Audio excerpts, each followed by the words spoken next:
नमस्कार मंडळी. तुमच्या सर्वांचं अगदी मनापासून स्वागत आहे. तर बघा इथे माझी गुरुवारची आजची पूजा झालेली आहे आणि आज आपला मार्गशीर्षमधला तिसरा गुरुवार आहे. तर मला महालक्ष्मी देवीची पूजा पण मांडायची आहे. सर्व तयारी तर मी आधीच करून ठेवली होती. फक्त वाचन वगैरे करायचं होतं म्हणून थांबली होती.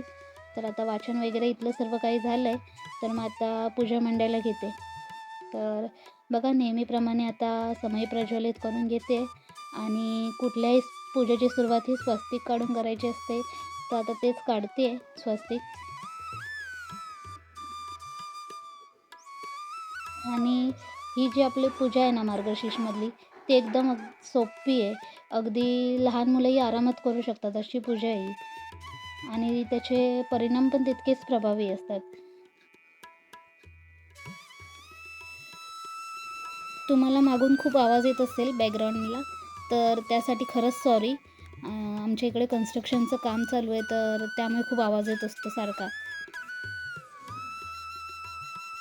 तर बघा आता मी कलश स्थापना करून घेते. पुस्तकात दिले त्याप्रमाणेच करते. तर कलशात एक पैसा, सुपारी, फुलं, दुर्वा, हळद-कुंकू, अक्षता वगैरे घालून घेते. आणि मग आता मला हाईट पाहिजे होती म्हणून मी हे स्टँड ठेवते दरवेळी. आणि ही जी बोटं उमटवतात ना, तर मी असं वाचलं होतं की ही खालून वरच्या दिशेने अशी लावायची. तर आता ह्याबद्दल मला जास्त माहीत नाही आहे. तुम्हाला माहीत असेल तर मला नक्की सांगा. जर चुकत असेल तर मला सांगा ते पण. आणि आई सांगत होती की ही जी पानं आहेत ना, ती लोकं लहान होते ना, तेव्हा ही स्वतः काढून आणायची ती लोकं. झाडाची 5 पानं.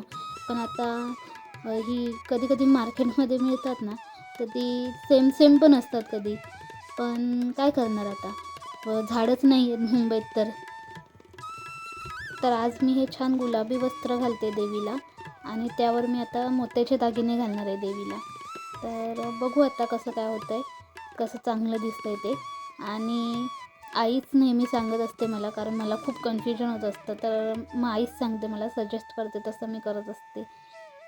आई मागून सांगते मला इथे, हे घाल, ते घाल, हे नको घालू. तर आणि कसं घालायचं ते पण कधी-कधी कन्फ्युजन होत असतं मला. मग ते आई सांगत असते मला. आणि हा जो मी आता हार घातलेला ना, तो खूप मोठा होत होता. आणि त्याच्यानंतर मग झालं होती दुसरा, तर तो पुरतच नव्हता मागून. तर मग परत तोच घातला मोठावाला आणि मागून त्याला दोऱ्याने बांधलं आहे मी.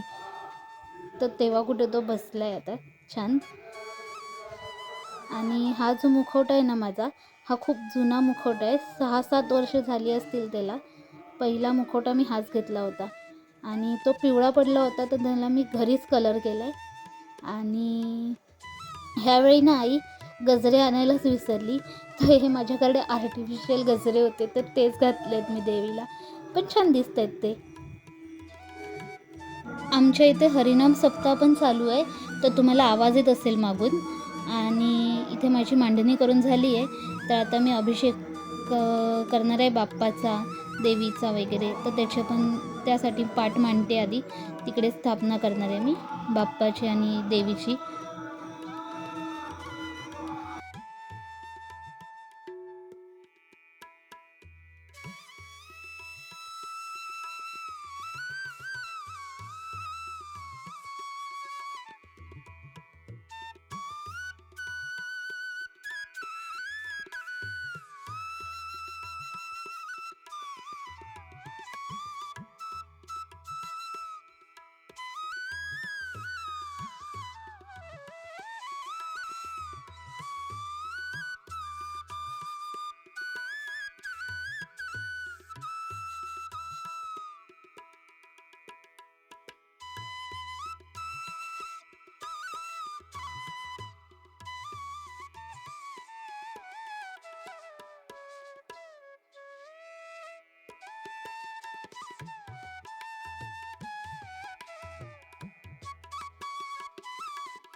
हे जे वस्त्र आहे ना ग्रीन कलरचं, ते मी दादरवरून 30 रुपयाला घेतलं होतं.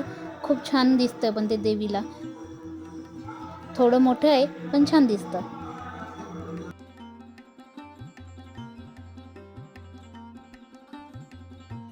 तर बघा आता माझी पूजा करून झाली आहे. अभिषेक वगैरे सर्वच करून घेतलं आहे मी.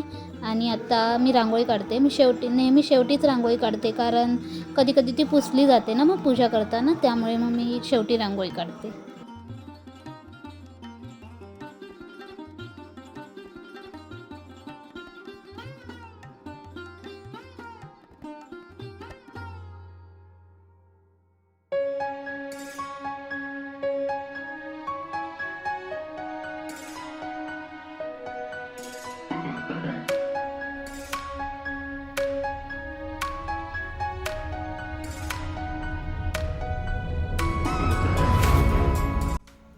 तर मी आता आरती वगैरे पण करून घेतली आहे देवीची. आणि तुम्हाला माझी पूजा कशी वाटली हे नक्की कमेंट करून कळवा. आणि व्हिडिओ आवडला असेल तर चॅनलला सबस्क्राईब करा. थँक्यू.